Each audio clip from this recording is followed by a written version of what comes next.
ఏది అయినా చెయ్యి ఆచి చికెన్ మసాలా. పదవుల కోసం పైరువీలు చేయడం మానేసి పార్టీ సిద్ధాంతాలకు అనుగుణంగా ప్రజల కోసం పనిచేస్తే పదవులు అవే వరిస్తాయని ముఖ్యమంత్రి రేవంత్ రెడ్డి అన్నారు. 2 ఏళ్ల పాలనలో ప్రజలకు ప్రజాప్రభుత్వంపై అమితమైన నమ్మకం కలిగిందని వ్యాఖ్యానించారు. మున్సిపల్ ఎన్నికల ఫలితాలే అందుకు నిదర్శనమని చెప్పుకొచ్చారు. వికారాబాద్లో తెలంగాణ, ఆంధ్రప్రదేశ్కు చెందిన జిల్లా కాంగ్రెస్ కమిటీ అధ్యక్షులకు ఏర్పాటు చేసిన 10 రోజుల శిక్షణా శిబిరంలో ముఖ్యమంత్రి ప్రసంగించారు. నేతలు పార్టీ గీసిన గీత దాటితే వేటు తప్పదని హెచ్చరించారు. డీసీసీ అధ్యక్షులమయ్యాం కదా, జిల్లాలకు అధిపతులమయ్యామని ఎవరైనా భావిస్తే అదే తప్పిదం అవుతుందని ముఖ్యమంత్రి రేవంత్ రెడ్డి అన్నారు. పార్టీలో అన్ని రకాల నాయకులుంటారు, భిన్నమైన అభిప్రాయాలు ఉంటాయన్న సీఎం మనల్ని కాదంటున్న వారిని అణిచివేయాలని అనుకోకూడదని సూచించారు. వికారాబాద్లో తెలంగాణ, ఆంధ్రప్రదేశ్కు చెందిన జిల్లా కాంగ్రెస్ కమిటీ అధ్యక్షులకు ఏర్పాటు చేసిన 10 రోజుల శిక్షణ శిబిరంలో ఆయన ప్రసంగించారు. ప్రజలకు రాష్ట్ర ప్రభుత్వంపై ఉన్న నమ్మకం, విశ్వాసం వల్లనే కాంగ్రెస్కు ఎన్నికల్లో ఓట్ల ఆధిక్యత పెరిగిందని గుర్తు చేశారు. 2023 అసెంబ్లీ ఎన్నికలలో భారాస కంటే కాంగ్రెస్కు అదనంగా వచ్చిన మెజారిటీ 2% ఓట్లే అయినా ఆ తర్వాత 4 నెలలకే జరిగిన లోక్సభ ఎన్నికల్లో 4%, తాజా మున్సిపల్ ఎన్నికల ఫలితాల్లో 12% పెరిగిందని ఆయన వివరించారు.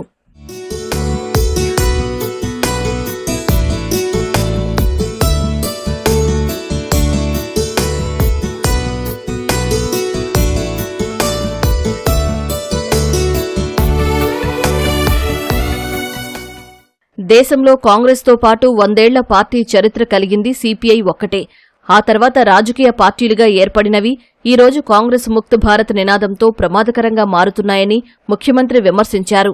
కాంగ్రెస్ తీసుకొచ్చిన రాజ్యాంగాన్ని ఉపయోగించుకుని పుట్టిన పార్టీలు ఇప్పుడు కాంగ్రెస్ ముక్త భారత్ అంటున్నాయని సీఎం మండిపడ్డారు. రాహుల్ గాంధీ 4000 కిలోమీటర్ల పాదయాత్ర చేసి ప్రజలతో మమేకమై ప్రజా సమస్యలు తెలుసుకున్నారని పేర్కొన్నారు. రాష్ట్రంలో వైఎస్ రాజశేఖరరెడ్డి పాదయాత్ర చేసి ప్రజా అవసరాలను తెలుసుకుని అందుకు అనుగుణంగా సంక్షేమ పాలన అందించారని కొనియాడారు. పార్టీలో కష్టపడితే ఫలితం దానంతట అదే దక్కుతుందని రేవంత్ చెప్పుకొచ్చారు.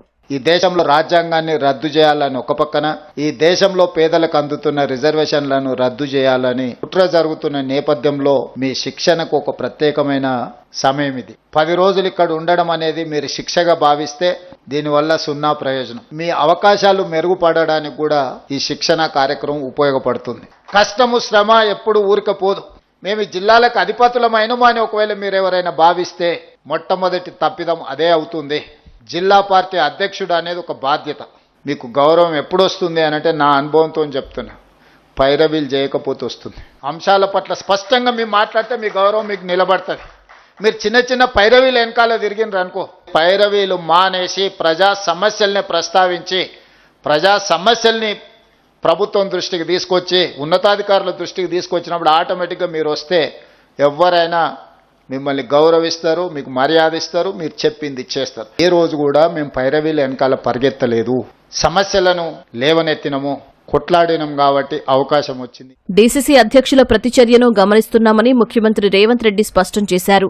ప్రతిరోజు మార్కులు వేయమని, మనం ఎంత బాగా చదువుకున్నా ఏడాదికి ఒక్కసారే పరీక్షలు పెడతారని చెప్పుకొచ్చారు. మీకందరికి కూడా నా సూచన ఒక్కటే, మీ ప్రతి చర్య మేము గమనిస్తూనే ఉంటాం. ప్రతిరోజు మార్కులు వేయదు పార్టీ. మీకు కూడా మీరు ఏమనుకుంటున్నారంటే మేము ఏం చేసినా ఎవరు చూస్తలేరు, ఎన్నికల ముందల ఎవరో నాయకుడిని పట్టుకుంటే ఆ కోటాలనో ఈ కోటాలనో వస్తుందని. ఇక ఏ కోటాల్లో మెరిట్ కోటా ఒక్కటే ఉంది కాంగ్రెస్ పార్టీలో. మీరు ఆ మెరిట్ కోటాల పాస్ అయితేనే మీకు ఏదైనా అవకాశం వస్తుంది. జిల్లా పార్టీ అధ్యక్షుడు అనే పదవి చాలా డోర్లు కాంగ్రెస్ పార్టీలో ఓపెన్ అయిపోతాయి. ఈ విలువైన పదవిని మీరు దుర్వినియోగం చేసుకుంటే ఇక మిమ్మల్ని ఆ దేవుడు కూడా బాగు చేయలేడు. పదవిని, కార్యకర్తల్ని సమన్వయం చేసుకోవడానికి వాడుకుంటే మీరు ఎమ్మెల్యేనో, ఎమ్మెల్సో, ఎంపీఓ, మంత్రో, ముఖ్యమంత్రో ఏ స్థాయికైనా మీరు ఎదగడానికి ఇది ఉపయోగపడుతుంది. మెరుగైన నాయకత్వ లక్షణాలు పెంపొందించే లక్ష్యంతో సంఘటన సృజన్ కార్యక్రమం చేపట్టినట్లు పీసీసీ అధ్యక్షుడు మహేష్ కుమార్ గౌడ్ వెల్లడించారు. కాంగ్రెస్ సిద్ధాంతాలను ప్రతి కార్యకర్త గుండెల్లో నాటుకోవాలని సూచించారు. సీఎం రేవంత్ రెడ్డి నేతృత్వంలో ప్రభుత్వంపై ప్రజలకు నమ్మకం పెరిగిందన్న ఆయన రాష్ట్రంలో మరోసారి కాంగ్రెస్ అధికారంలోకి రావడం ఖాయమని ధీమా వ్యక్తం చేశారు. డీసీసీ అధ్యక్షుల శిక్షణా తరగతులతో కాంగ్రెస్ పార్టీని గ్రామస్థాయి నుంచి బలోపేతం చేయడమే లక్ష్యమని ఏపీ పీసీసీ అధ్యక్షురాలు వైఎస్ షర్మిల సహా పలువురు నేతలు స్పష్టం చేశారు. 10 రోజుల పాటు జరిగే ఈ శిక్షణా శిబిరంలో నాయకత్వ నైపుణ్యాలు, ప్రజా సమస్యల పరిష్కార విధానాలు, ఎన్నికల వ్యూహాలు, మీడియా నిర్వహణ తదితర అంశాలపై శిక్షణ ఇవ్వనున్నారు.